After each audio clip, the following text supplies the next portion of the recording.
रहमान। अल्लाह के नाम से जो बड़ा कृपाशील अत्यंत दयावान है।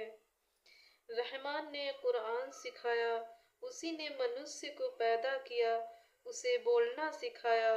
सूर्य और चंद्रमा एक हिसाब के पाबंद हैं और तारे और वृक्ष सजदा करते हैं। उसने आकाश को ऊंचा किया और संतुलन स्थापित किया कि तुम भी तुला में सीमा का उल्लंघन न करो। न्याय के साथ ठीक ठीक तोलो और तोल में कमी न करो। और धरती को उसने श्रेष्ठ प्राणियों के लिए बनाया। उसमें स्वादिष्ट फल हैं और खजूर के वृक्ष हैं जिनके फल आवरणों में लिपटे हुए हैं, और भूस वाले अनाज भी और सुगंधित बेलबूटा भी। तो तुम अपने रब की अनुकंपाओं में से किस किस को झुठलाओगे? उसने मनुष्य को ठीकरी जैसी खनखनाती हुई मिट्टी से पैदा किया और जिन्न को उसने आग की लपट से पैदा किया। फिर तुम अपने रब की सामर्थ्यों में से किस किस को झुठलाओगे? वह दो पूर्व का रब है और दो पश्चिम का रब भी। अतः तुम अपने रब की महानताओं में से किस किस को झुठलाओगे? उसने दो समुद्रों को प्रवाहित कर दिया जो आपस में मिल रहे होते हैं। उन दोनों के बीच एक पर्दा बाधक होता है जिसका वे अतिक्रमण नहीं करते। तो तुम अपने रब के चमत्कारों में से किस किस को झुठलाओगे? उन समुद्रों से मोती और मूंगा निकलता है।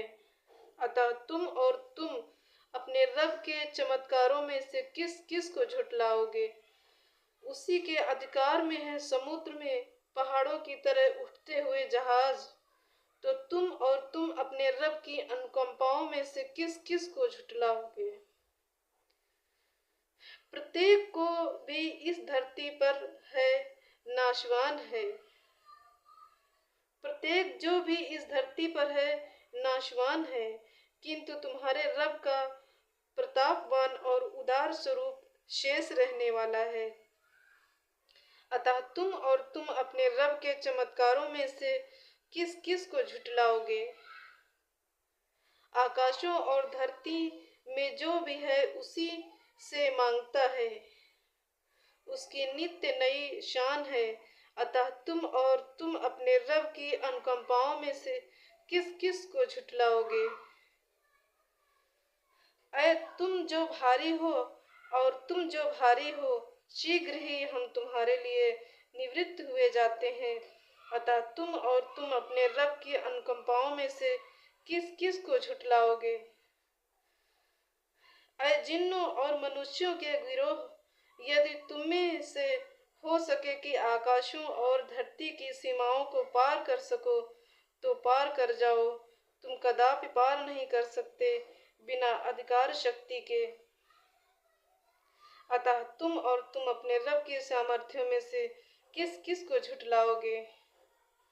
तुम दोनों पर अग्नि ज्वाला और धुएं वाला अंगारा छोड़ दिया जाए, फिर तुम मुकाबला न कर सकोगे। अतः तुम अपने रब की सामर्थ्यों में से किस किस को झुठलाओगे?